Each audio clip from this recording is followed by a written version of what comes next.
Batting অর্ডারে বিরাট কোহলির সঙ্গে থাকবেন English power hitter Liam Livingstone, open করবেন ক্যাপ্টেন রাজত পাতিদার এবং ফিল সল্ট।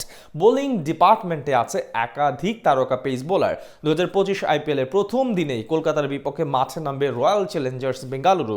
প্রথমবারের মতো শিরোপা জিততে বেশ বদ্ধপরিকর ফ্র্যাঞ্চাইজিটি। সব মিলে বিরাট কোহলি, ফিল সল্টদের নিয়ে কেমন হবে তাদের সেরা একাদশ, সেটাই জানবো রিপোর্টে।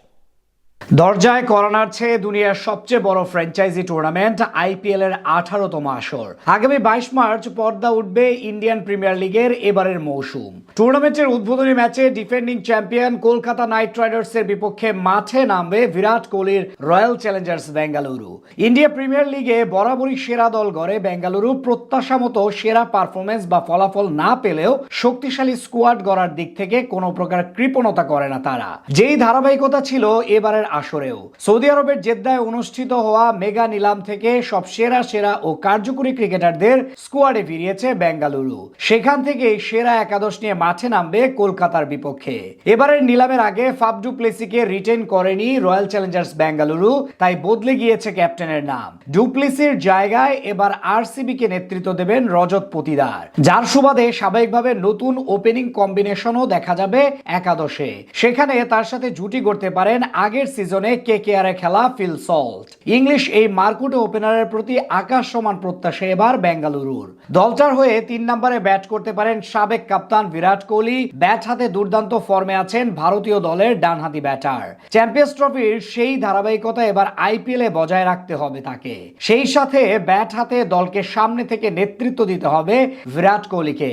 কেকেআর এর বিপক্ষে জয় তুলে নিতে ফ্র্যাঞ্চাইজিটির সবচেয়ে বড় ভরসার জায়গা নিজেদের মিডল অর্ডার। সেখানে বড় নাম দুই বিদেশি পাওয়ার হিটার টিম ডেভিড এবং লিয়াম লিভিংস্টোন। মেগা নিলাম থেকে বেশ চওড়া দামে ইংলিশ অলরাউন্ডার লিভিংস্টোনকে স্কোয়াডে ভিড়ায় ফ্র্যাঞ্চাইজিটি। 8,75,00,000 রুপি খরচ হয়েছে তার পেছনে, তাই স্বাভাবিকভাবে তার কাছ থেকে ভালো কিছু প্রত্যাশা করছে বেঙ্গালুরু। তার সঙ্গে টিম ডেভিডকেও বড় ভূমিকা রাখতে হবে ব্যাট হাতে। দুই বিদেশির সঙ্গে থাকবেন wicket keeper batter Jitesh Sharma. সব ঠিক থাকলে স্টাম্পের পেছনে তাকে দেখা যেতে পারে দায়িত্ব নিতে। পাঞ্জাব থেকে তাকে দলে নিতে পাক্কা 11 কোটি রুপি খরচ করতে হয়েছে ফ্র্যাঞ্চাইজিটিকে। স্পিন বিভাগে আস্থার নাম অভিজ্ঞ ক্রুণাল পান্ডিয়া। তার সঙ্গে থাকতে পারেন সুয়াস শর্মা। আইপিএল এ এখন পর্যন্ত 13 ম্যাচে তার উইকেট সংখ্যা 10টি। পেস বোলিং ডিপার্টমেন্টে বিদেশি হিসেবে খেলবেন জশ হ্যাজেলউড। অকশন থেকে প্রায় 12.5 কোটি রুপি খরচ করে তাকে স্কোয়াডে নিয়েছে বেঙ্গালুরু। তাকে জায়গা দিতে বেঞ্চে থাকতে হতে পারে প্রোটিয়া পেসার লুঙ্গি এনগিডিকে। হ্যাজেলউডের সাথে দলে আছেন তরুণ ইয়াশ দয়াল। তবে আপাতত পেস বোলারদের নেতৃত্বে থাকবেন অভিজ্ঞ ভুবনেশ্বর কুমার। আইপিএল এর ক্যারিয়ারে 300-র অধিক উইকেট নেওয়া এই পেসারের কাঁধে অনেকটা নির্ভর করবে রয়্যাল চ্যালেঞ্জার্স বেঙ্গালুরু। সব মিলিয়ে বলা চলে কলকাতা নাইট রাইডার্সের বিপক্ষে বেশ শক্তিশালী একাদশ নিয়ে লড়াইয়ে নামবে ফ্র্যাঞ্চাইজিটি।